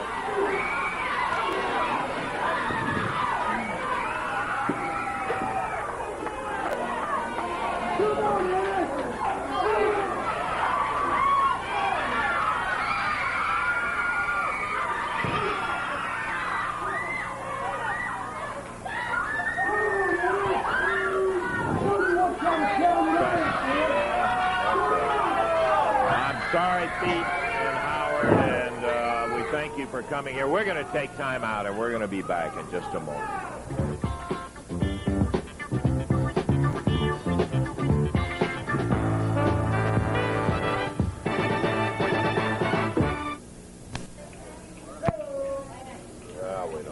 Okay. Eddie, you need to get that bleeding stopped. We've got another segment coming up here right now. Lance, just give me a chance, please. You know, I feel like a fool. I feel like, please, I feel like that maybe I have done something terrible. And I've done something wrong. And maybe Tommy was right when he said that. I feel like I've let everybody down, Tommy, you, these people, all the little kids that ever looked up to Eddie Gilbert, and I've turned their back on them. I was jealous. I was envious because you're the champion. You had the title matches. And Lance, if there's any way to get Tommy out of here, because, and I don't know, I know you could have something to do with this. Let me say this to you. Maybe you can tell Eddie Marlin. Just in case, I think Jerry Jarrett was booking you. There won't be any more matches scheduled between Tommy Rich and myself because he can win them on forfeit. This angle has Eddie Gilbert written all over him. I'll not wrestle him anymore because if Tommy's watching these people, this represents that the people of this country and the WFIA voted us Tag Team of the Year. And Tommy, you're just like a brother to me. And it's taken a long time for me to come around to my senses, but I've been a little crazy and I haven't been right. But now I realize it because you beat my brains out here in front of these people and everybody watching. And I've been wrong, Lance. Well, I've been wrong. Completely true. I'll admit to everybody what's here the end of this angle? and to you. Takes a bigger man to That do validates that. And, your comment. I don't know whether Tommy has any desire to come out here. If there's any way at all this promotion, if they can get Tommy out, because I've been wrong. I've acted stupid. I've come out here. I've said things I shouldn't have. And I've just kind of been in my own world here lately, and I'm sorry. I apologize. And if we can get Tommy on here, I'd like to just tell him this face to face. Eddie, you need to get that bleeding stopped there. Lance Russell, the best in the world. And hello, Mike. An unfortunate situation, but I appreciate you being man enough to stand up here on television. And Lance doing his part as well. Right. Tommy wearing that leisure suit. Remember those? Oh, yeah. I haven't been the man that I said I was. You're a better man. You're twice the man I am. You're a former world champion and international champion. And all I'm saying, let's forget it. These trophies mean more to me, and these people mean more to me, and you, as a tag team partner, mean more to me. And let's get back together, and let's be the team we were, and let's have that friendship back that we were. Please. Good talk, PJ. Please. I know it's difficult. I'm sorry. I was wrong. You'll be there. In other words, anytime I need you from now on, Eddie Gilbert's going to be there, is what you tell me. I'm telling you. Please. Just please accept my apology. I'm doing this in front of everybody so everybody will know that I'm not ashamed of admitting I was wrong, and I was wrong.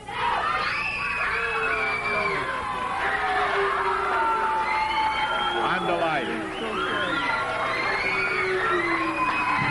We'll keep the trophies over here for you. Okay. I love how the camera did not pick that up. That's great.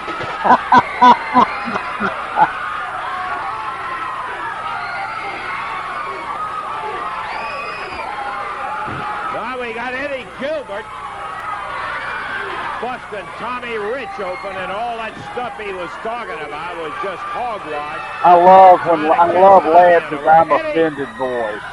Yeah. Listen to the people, Pat. Let's get this guy out. Boy, you deserve anything you get from now on. I'll guarantee you that. I love how Lance talks to him while he's doing it. You deserve. As Al says, Lance's face told it all.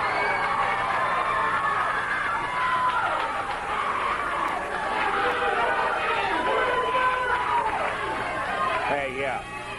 Watch him.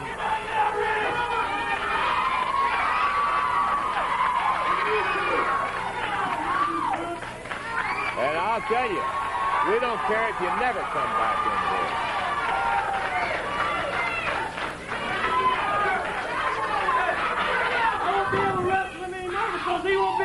Yeah, well, just get out of here, Eddie. Nothing smart about that or anything else. Lousy, low thing to do in there. You can help Best in the Tommy world. back. Yeah, thank you. Who's those two guys? Mark and Brad Batten. Okay. With Jerry Calhoun and Guy Cochran.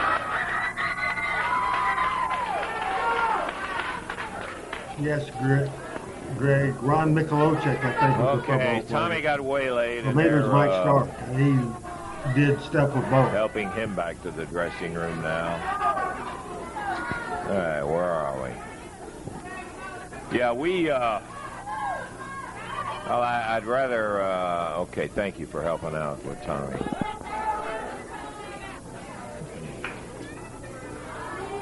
When we have incidents, a lot of times. Wow. Just wow. Your thoughts. Here's what we'll do. Your thoughts quickly on that video. Then we'll bring Adam in on his thoughts of that video and the show. Then your last take and things you learned today. But right now, that just brutal video that was fantastic. I mean, Eddie is the last of the old school heels. That's what I'll say about that. That's the heels I grew up with, hating at 7 years old. Just classic dastardly behavior. Loved it. And now we'll bring in Adam Dunn, that was with us for most of the show today, as we had a little Southeastern stuff, but angles done right, you just saw. Yep. Memphis angle, your thoughts? And again, it's kind of like what I was saying before about the Southeastern, that during this time you kind of had where you had the desk, and then you also kind of had like the interview set off to the side. This is one of the things where Dave was actually at the interview set and pitched it over to Lance, but they were at the desk, and he had them in front of the desk and was interviewing them to the camera there. And you can tell Howard did okay with the other guy. You could tell he was quite nervous being on national television for the first time probably, but it was a really neat angle. I like the idea because it kind of adds just a more of a, I'm not going to say the right word, but just more of a bigness to it, that you have a national thing that's coming in to give the award, and this is people have voted all around. And again, it was another good way to tell the story, right? Memphis Wrestling's always tell the story, and so you have they had issues, this brought them back together, that all looked good. And then just like on HPQ when when Lawler hit Mike Stark and you missed the shot, but you got Lance's face, and that was way better than anything else. Same thing on here. You missed when he initially hit him, but Lance is just disgust in what he saw. Lance's disgust. You could have had him hit him over the head with a glass bottle, and I would have rather seen Lance's reaction shot than him getting hit with the glass bottle, because almost like a father figure seeing two boys that he thought were finally getting along, and then, unbelievable. Here we go at it again. And that's just, again, the way Memphis studio wrestling was. And could you imagine now having a group of people in a studio setting and that much blood going everywhere? It would never happen today. No, it would never. Hey, Adam, thanks for making the hot tag and helping us out today. Sure, not a problem. Appreciate it very much. And Pat, this is the second week in a row the panel wasn't here, and it's their loss because they've missed out on two great shows and a spectacular show today. What did you learn, and what's your final thoughts and your last take? I mean, I just love, coming down through the years, starting with Fargo, who more classic to do than that, and I appreciate it when Adam gets Adam is the heart and soul of the show. He makes it happen most each and every week, and could not get it done without him. But I like it when he has an opportunity we have an opportunity to hear his thoughts, because he loves Memphis wrestling certainly as much as we do. But I'll tell you, seeing the different territories, and I love that. I mean, I like seeing different territories from time to time. But what I came back to today on that last segment was just how much Lance held it all together. I mean, that whole last segment revolved around Lance, and again, Eddie Gilbert, a heel in the Don Green 1968 mold. Just love it. Loved it. Final take and plans for the week. Final take, plans for the week, not going any, well, I am too. I'm actually coming to see you, coming up your way, and I'll talk to you about that. I've got a funeral to come to. So you decided to go, right? Yeah. But I'll catch up with you on that. And I'm going to come in and out, though. But, just good to be in town this week and not on an airplane, which I've been for the past 6 weeks. So, anyway. Always good to be here. Thank you, Pat. You did a great job. Adam did a great job. We missed Rusty.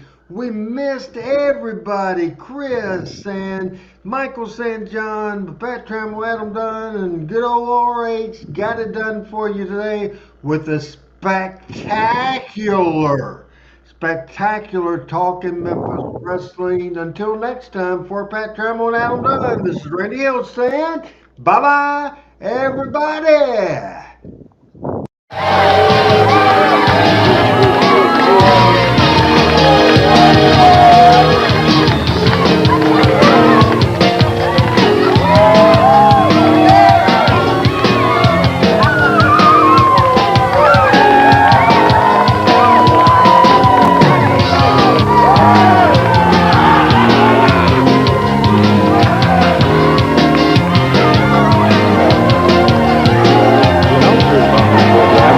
And paid by parties other than this station, namely the promoters of USWA Championship Wrestling.